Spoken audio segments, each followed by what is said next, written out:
صبر کیا ہوتا ہے؟ کیا کوئی تکلیف آئی آپ کو، کوئی درد آیا، کوئی پریشانی آئی اور آپ نے اس کے اوپر وویلا کیا، وویلا کرنے کے بعد جب آپ کا کوئی بس نہ چلا تو پھر آپ نے کہا کہ اب میرا صبر ہے؟ نہیں، صبر وہ ہوتا ہے جو پہلے مرحلے میں ہوتا ہے. جیسے ہی آپ کو تکلیف پہلے مرحلے میں ملی ہے اسی وقت آپ نے اس پر اللہ تعالیٰ کی رضا پر راضی ہو گئے. صبر عربی زبان کے اندر رکنے کو کہتے ہیں. جب اللہ تعالیٰ کی اطاعت آپ نے اختیار کی ہے، اللہ تعالیٰ کی بندگی میں آئے ہیں، تو پھر اس پر صبر کرنا. اس پر صبر کرنے سے کیا مراد ہے؟ اس پر استقامت اختیار کرنا. کیونکہ جب آپ اللہ تعالیٰ کی راہ پر چلتے ہیں تو پھر اللہ کے راستے میں دکھ تکلیف آتے ہیں.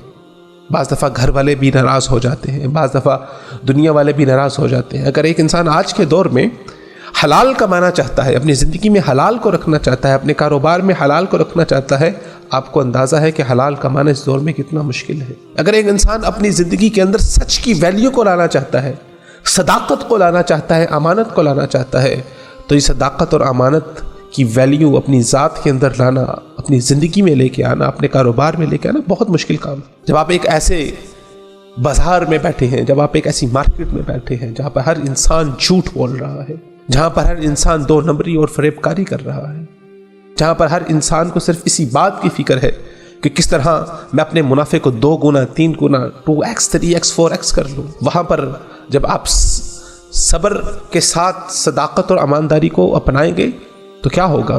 آپ کے پاس پہلے دن کوئی گاہک نہیں آئے گا، آپ کے پاس کوئی خریدنے والا نہیں آئے گا. لیکن آپ کو ایک مرحلے تک صبر کرنا ہے. الصبر علی طاعت اللہ، نیکی اختیار کی پھر اس پر صبر کرنا. نماز شروع کی، ایک دن نماز کی روٹین بنائیں گے، 2 دن 5 دن ہفتہ 2 ہفتے، پھر شیطان آ جائے گا، شیطان غالب آ جائے گا، نماز چھڑوا دے گا.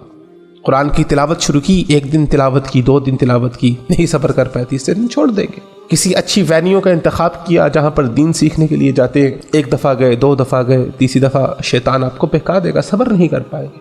الصبر علی طاعت اللہ، سلف کہتے ہیں کہ سب سے بڑی چوٹی کا جو صبر ہے وہ اللہ تعالیٰ کی اطاعت و فرما برداری کے اوپر اپنے آپ کو روکے رکھنا، اس پر صبر کرنا، اس سے نہ ہٹ جانا.